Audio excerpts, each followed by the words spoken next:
7월 셋째 주 JP풀 순장 모임 교육을 영상으로 진행하게 되었습니다.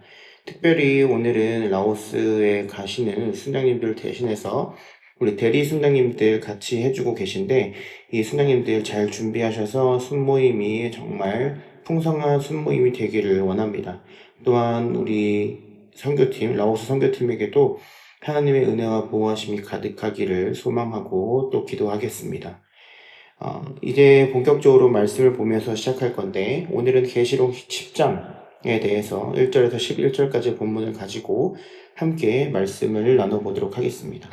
먼저 본문을 간단하게 보면, 내가 또 보니 힘센 다른 천사가 구름을 입고 하늘에서 내려온다 라고 했습니다. 이것을 보면 하나님이 보내심을 알 수 있어요. 그리고 그 머리 위에 무지개가 있고 그 얼굴은 해 같고 그 발은 불기둥 같다라고 했습니다.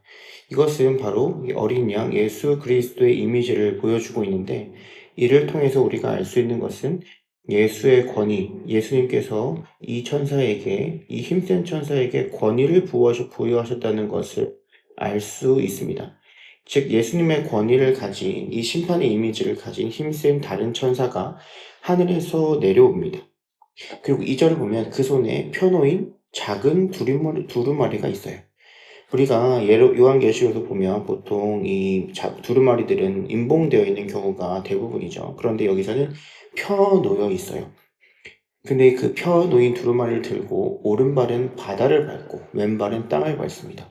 이것은 하나님의 온 창조물, 온 만물을 가지고 그 위에 서 있는 것을 보고 있다는 것이죠. 그리고 그 손에 놓여있는 작은 두루마리라는 것은, 우리가 보면 이 임봉되어 있는 두루마리를 펼 수 있는 것은 누구밖에 없었습니까? 바로 어린 양. 우리가 알고 있는 예수 그리스도. 이 어린 양 예수 그리스도만이 이 임봉을 풀 수 있다고 이야기했어요. 즉, 이 두루마리가 펼쳐져 있다는 것은 예수 그리스도가 그 펴놓인 그 임봉되어 있던 두루마리를 이미 폈다라는 이야기죠. 우리가 좀 더 고민해 보면 이 두루마리가 펴진 시점을 한번 고민해 볼 수 있는데, 그 시점은 바로 예수님의 십자가에서 이 두루마리가 임봉이 풀렸다라고 볼 수 있습니다.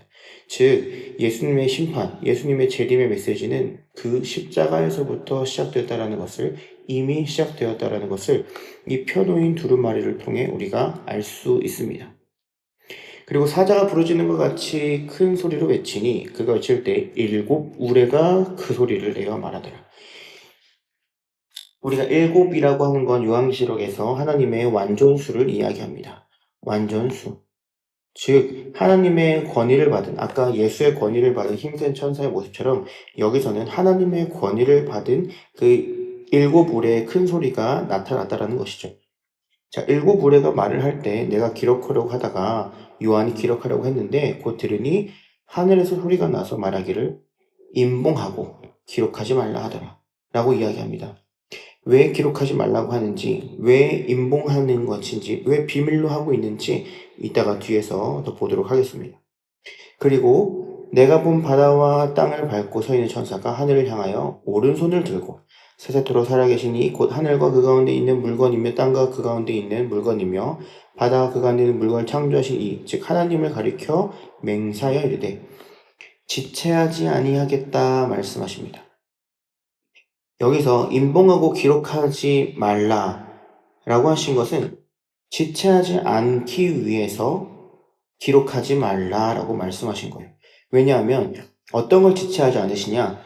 바로 7째 천사가 소리내는 나팔 불려고 할 때, 그때 하나님의 심판이 지체되지 않을 것이니, 지금 너가 그거 기록하고 그거 풀고 뭐 그럴 시간이 없으니까 임봉하지 말고 너가 머릿속으로 기억하고 있고 비밀에 붙여라 라고 이야기하고 있는 거예요. 왜냐하면 하나님이 금방 지체하지 아니하시고 보여줄 것이기 때문이라는 것이죠. 그래서 그것을 이 비밀이 이루어지리라 하더라 라고 이야기하는 것입니다. 이 비밀이 언제 풀리냐? 7째 나팔이 불려고 할 때 풀린다고 했습니다. 그게 다음 주 목사님께 다루신다고 하셨는데 요한계시록 11장 19절에 나옵니다. 이 하늘에 있는 하나님의 성전이 열리니 이 비밀이 열리는 그 이미지를 이 뒤에 나오기 위한 장치라고 볼 수 있습니다. 그리고 8절 하늘에서 나서 내게 들리던 음성 그 일곱 우레가 또 내게 말하여 이르되 내가 가서 바다와 땅을 밟고 천사의 손에 펴놓인 작은 두루마리를 가지라 말합니다. 그래서 이제 요한이 순종하죠. 내가 천사에게 나아가 작은 두루마리를 달라 한즉 천사가 이르되 갖다 먹어버리라. 내 입에는 쓰나 내 입에는 꿀같이 달리라 하거늘. 시편 말씀에 있는 것처럼 하나님의 말씀은 꿀송이보다 달다라고 했습니다. 그래서 꿀송이보다 달지만 이것을 소화시키는 배에서는 쓰다라고 이야기를 하고 있는 것이죠. 그래서 이 요한이 순종을 하는데 내가 천사의 손에서 작은 두루마리를 갖다 먹어버리니 내 입에는 꿀같이 다나 먹은 후에는 내 배에서 쓰게 되더라 라고 이야기합니다. 즉 말씀을 선포하려고 할 때 핍박과 심적인 부담이 옵니다. 우리도 마찬가지예요. 우리가 말씀을 먹을 때는 말씀을 들을 때는 참 좋지만 이것을 가지고 내가 세상에 살아가라고 할 때 그것이 얼마나 나에게 힘든 일인지 고통인지 우리가 알 수 있다는 것이죠. 요한에게도 마찬가지였을 것입니다. 이 심판의 때에서 이 핍박이 가득한 이때에 이 말씀을 우리 성도들에게 다시 전하려고 했을 때 그 요한의 부담감은 매우 컸을 것이기 때문이죠. 그래서 마지막 11절 그가 내게 말하기를 내가 많은 백성과 나라 방언과 임금에게 다시 예언하여 하리라 하더라. 많은 백성, 나라, 방언, 임금 이게 뭘까요? 이들이 있던 로마였어요. 로마에 살고 있는 사람들에게 다시 가서 복음을 전해야 한다. 하나님의 심판의 메시지를 다시 예언하여야 하리라 말씀하신 겁니다. 그래서 오늘 말씀의 제목을 이 두 가지 키워드를 가지고 함께 할 겁니다. 바로 먹어, 다시. 이 두 가지 키워드를 가지고 말씀을 함께 보도록 하겠습니다. 자, 우리 저번 주에 목사님께서 너무 잘 설명을 해주셨는데 이 대리 순장님들은 그 순장 모임에 잘 못 왔었기 때문에 다시 한번 리마인드 한다는 마음으로 이 요한계시록에 대해서 간단히 내용을 요약하고 넘어가도록 하겠습니다. 요한계시록의 핵심 키워드는 바로 교회입니다. 로마 황제를 숭배해야만 하는 시대였어요. 이를 거부하고 주님의 재림을 기다리고 있는 준비하는 공동체가 누구라고요? 바로 교회였어요. 이 로마 황제를 숭배하지 않으면 이들에게 모든 것이 통제됐습니다. 물건을 살 수도 없었고요. 어떤 모임에 들어갈 수도 없었고요. 그 길드에 가입하지 않은 사람은 세금도 낼 수 없었고 뭘 살 수도 없었고 그리고 취업도 안 됐어요. 그런 상황에도 이 성도들은 로마 황제를 숭배했다는 것이죠. 그리고 주님의 다시 오심을 기다리고 준비하는 공동체가 바로 교회이고 요한계시록에서 이 교회에 대해서 계속 강조를 하고 있습니다. 그렇다면 어떻게 살아가야 하는가에 대한 방법을 이 요한계시록에도 적었는데 그것은 바로 예배입니다. 예배를 통해서 어떻게 그런 핍박이 가득한 로마 시대에서 황제를 숭배하지 않고 살아갈 수 있는가에 대한 방법을 예배라고 이야기하고 있는 것이죠. 특별히 더 구체적으로 이야기하면 구약에서는 할렐루야라는 단어를 많이 사용하는데 신약에서는 유일하게 이 할렐루야라는 단어가 등장하는 곳이 바로 이 요한계시록입니다. 그만큼 하나님을 찬양하고 하나님을 어떻게 예배해야 하는지 그 방법에 대해서 원리에 대해서 가장 많이 자세히 설명하고 있는 게 이 요한계시록 책이라는 것이죠. 그래서 요한은 고난 가운데 있는 신실한 성도들에게는 위로와 희망을 줬어요. 희망을 주기 위해 이 요한계시록을 썼습니다. 그리고 불성실한 성도에게는 영적인 경고, 그리고 배교자와 불신자들에게는 경고를 통해서 돌아오게 하기 위해 이 요한계시록을 기록했습니다. 자, 다음 장을 넘어가서 요한계시록에 보면 굉장히 암호 같은 이야기들이 많이 나오죠. 신천지가 좋아하는 14만 4천이라든지 세대주의자들이 좋아하는 666이라는 숫자든지 이런 암호 같은 이야기들이 굉장히 많이 나오는데 이 암호에 대해서 좀 더 설명을 하면 로마 황제를 숭배하지 않는다라는 것은 아까 이야기했던 것처럼 그 당시의 공동체였던 길드의 가입이 불가했어요. 그 얘기는 뭐냐면 세금을 낼 수도 없었고 세금을 낼 수도 없었으니 거래도 안 됩니다. 거래가 안 되니까 당연히 취업도 안 되겠죠. 즉, 이 사람의 일상생활이 불가했어요.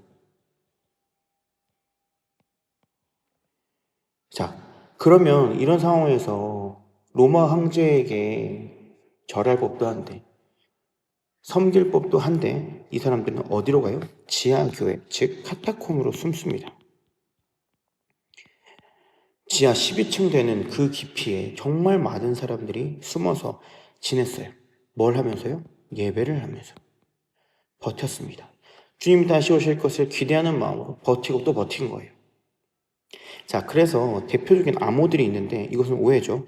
자, 익투스, 물고기 모양의 익투스. 이렇게, 정말 이상하게 그랬네요.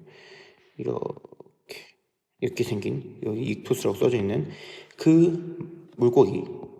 그리고 666의 표를 가진 자만이 거래할 수 있다는 거, 666. 그리고 14만 4천.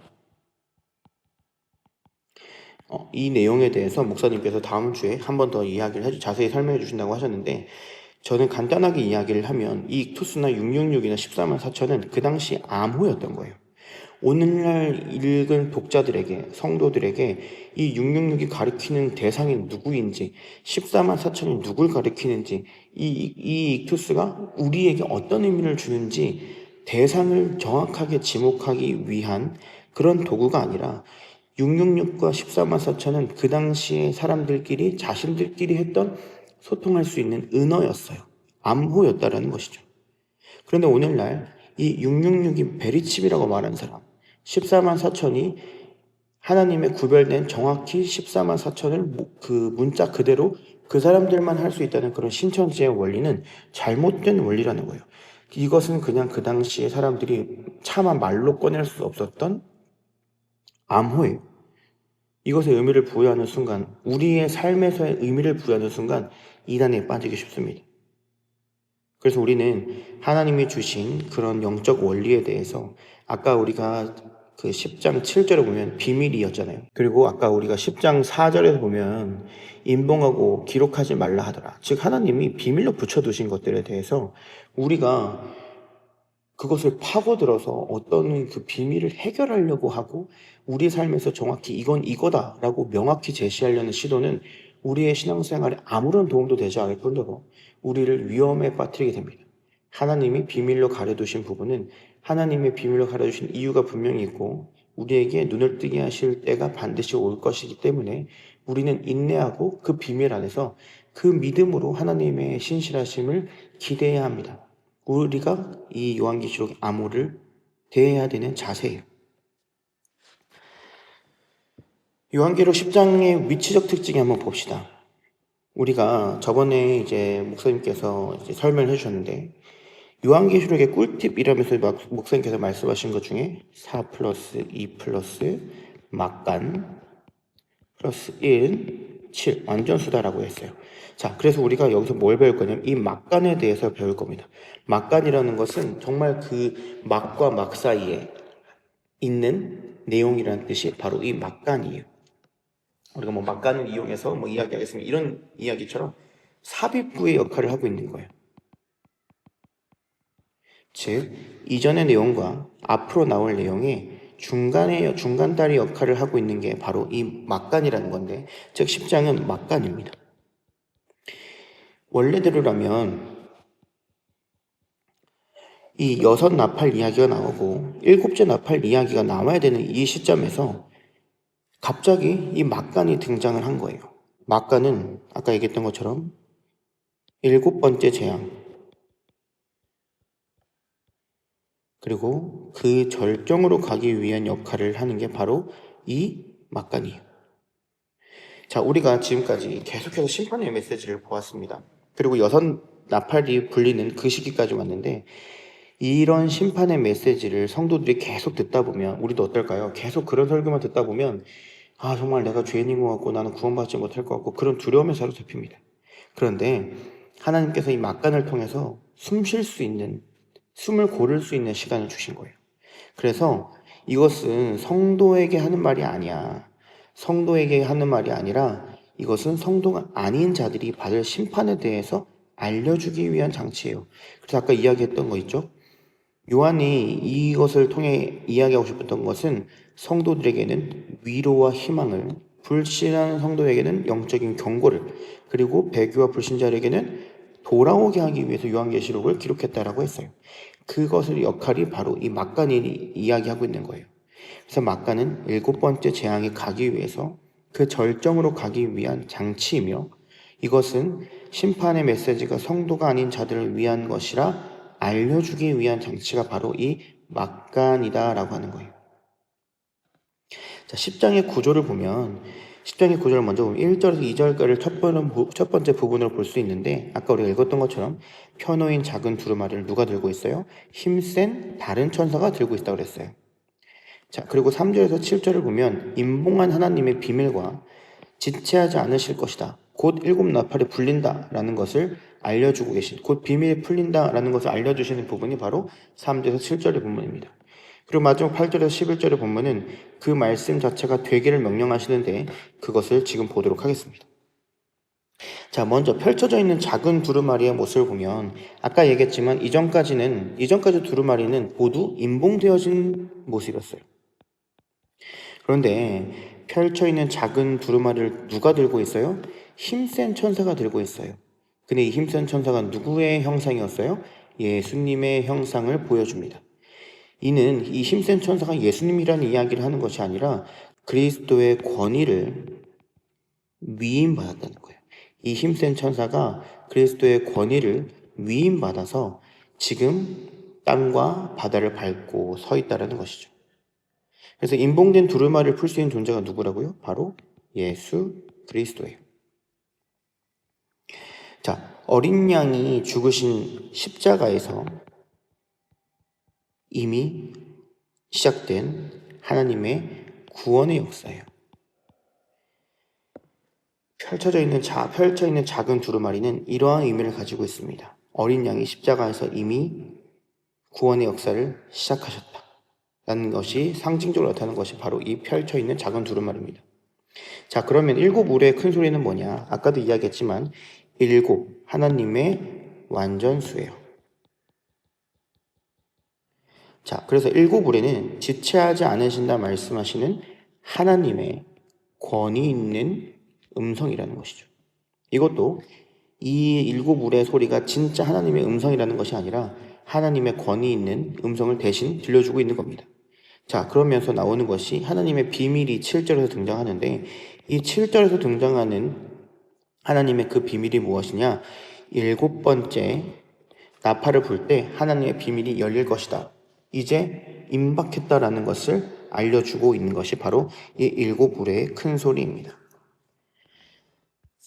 넘어가서 요한계시록의 관심이 뭐냐? 이 요한계시록 우리에게 도대체 뭘 이야기해주고 싶으냐? 우리 삶에 어떻게 적용할 수 있냐를 한번 보겠습니다. 종말이 언제인가 요한계시록은 그렇게 큰 관심이 있는 것 같지는 않아요. 666이 누구를 가리키는가? 오늘날 우리의 삶에 이것이 크게 중요하지 않습니다.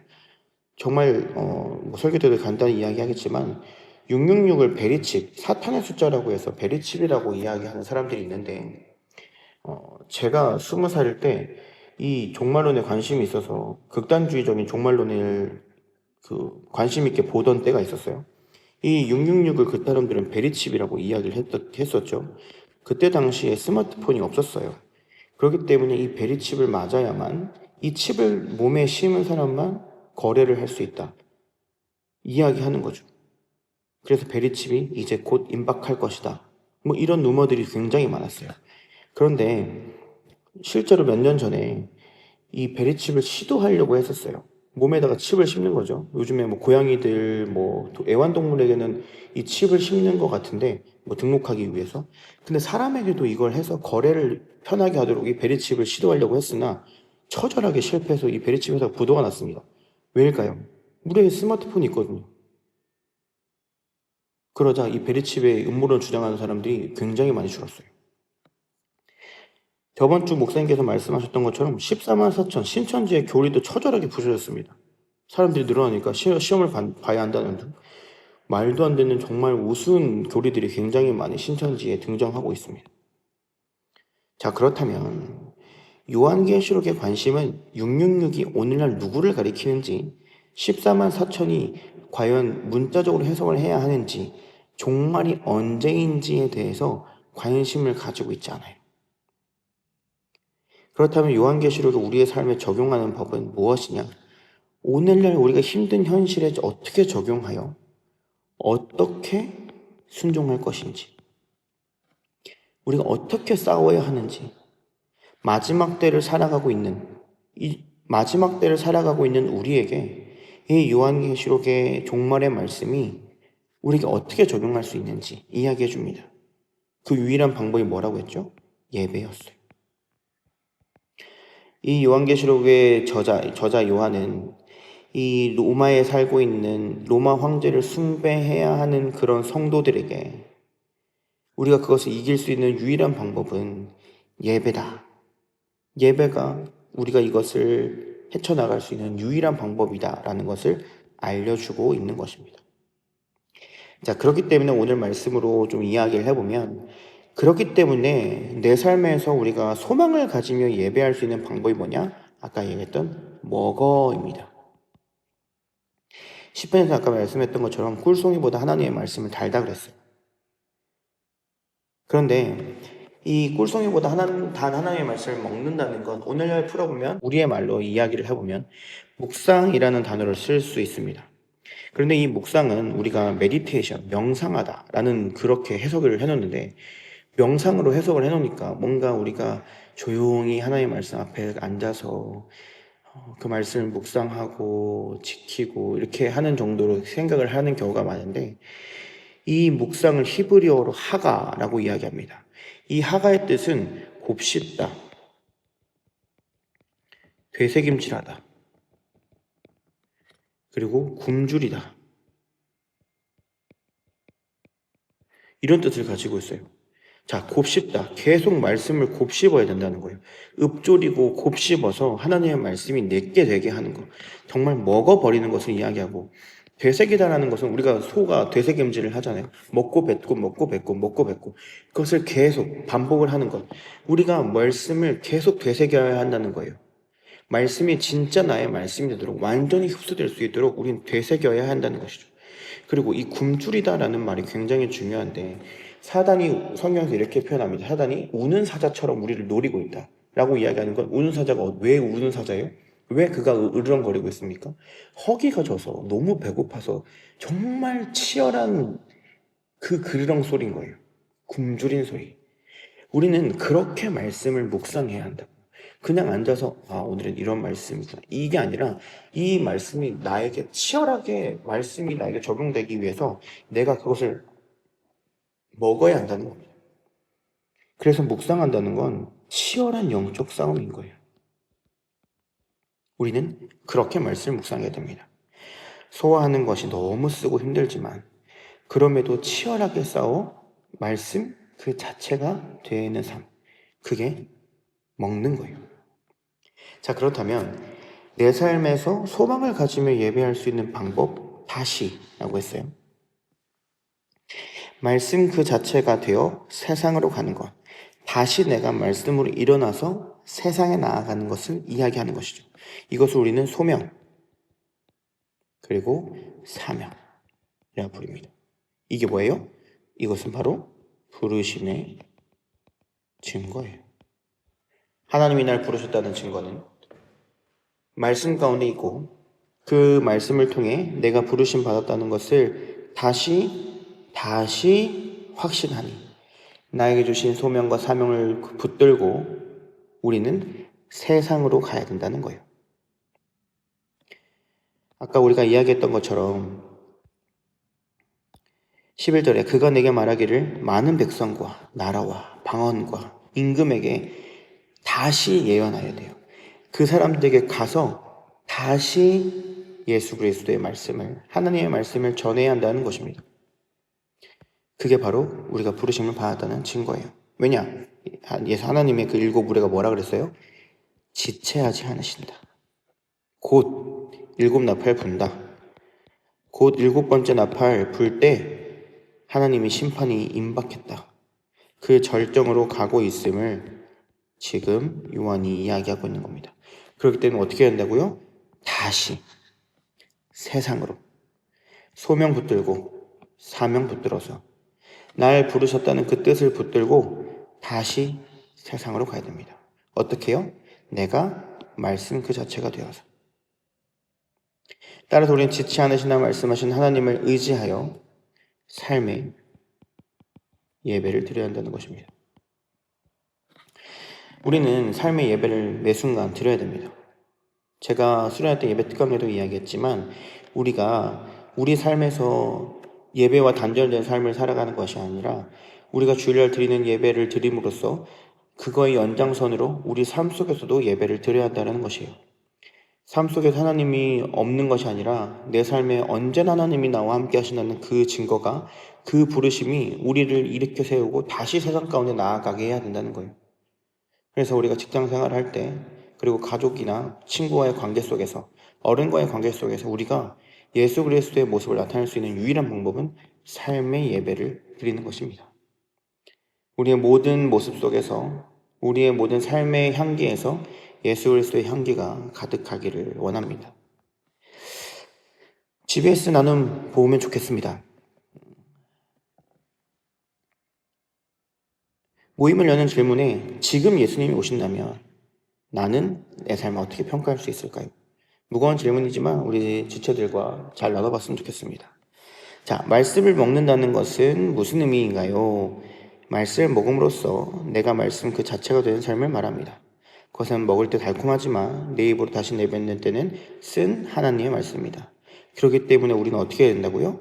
목성의 진정한 의미, 단순한 명상의 개념이 아니라 곱씹고 되새기고 치열하게 말씀을 먹는 거예요.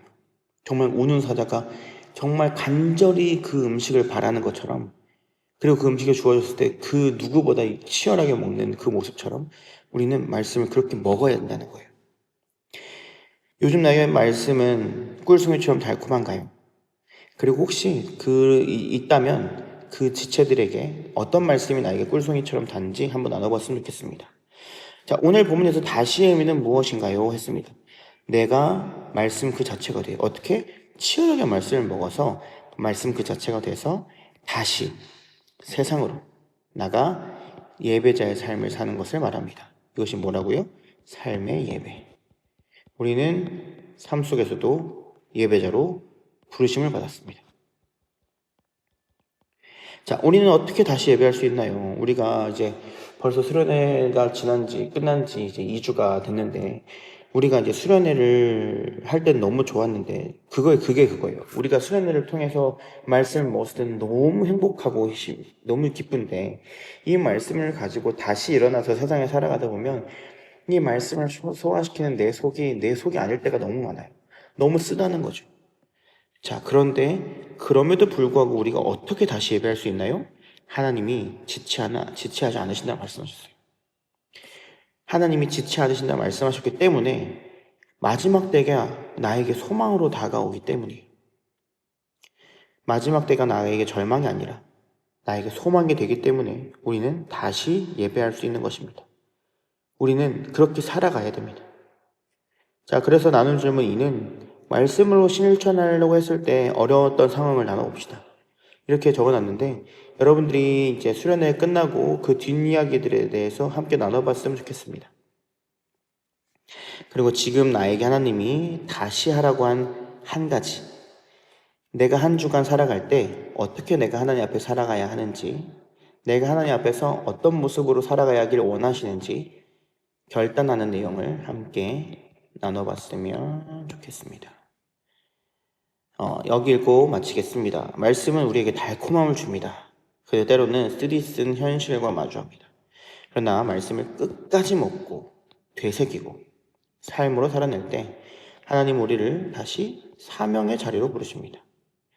지체하지 않으신 하나님을 신뢰하고 비밀 가운데 우리에게 더 큰 것을 주실 것을 믿으며 오늘도 말씀을 먹고 다시 일어나는 예배자 JP풀이 되길 바랍니다. 기도하겠습니다. 사랑의 하나님, 우리에게 요한계시록의 말씀을 통해 예배의 즐거움을, 부르심의 기쁨을 알게 하시니 감사합니다. 우리가 하나님의 말씀을 끝까지 치열하게 먹어 그 말씀 자체가 내가 되게 하시고 우리가 하나님 앞에서 다시 예배할 수 있도록 우리에게 힘을 허락하여 주옵소서. 새롭게 시작되는 한 주, 그리고 내일 있을 우리의 순 모임 가운데에도 하나님께서 능력을 더해주시고 하나님께서 깊은 나눔이 있을 수 있도록 말씀을 통하여 인도하여 주옵소서. 특별히 라오스 선교팀 떠납니다. 라오스 선교팀 가운데 하나님께서 끝까지 붙들어 주셔서 안전하고 그리고 그 어떤 선교보다도 기쁨이 가득하고 연합의 기쁨이 차고 넘칠 수 있도록 인도해 주시고, 이들을 방해하는 사단의 세력이 문사자처럼 노리고 있겠지만 그보다 높이 계시는 하나님의 영광이 그 모든 것을 무찌르고 예수 그리스도의 이름으로 그것 모든 사역을 감당할 수 있도록 인도하여 주옵소서. 우리의 모든 삶 가운데 모든 예배와 선교 현장 가운데 함께 하실 그 주님을 기대하며 예수님의 이름으로 기도하옵나이다. 아멘.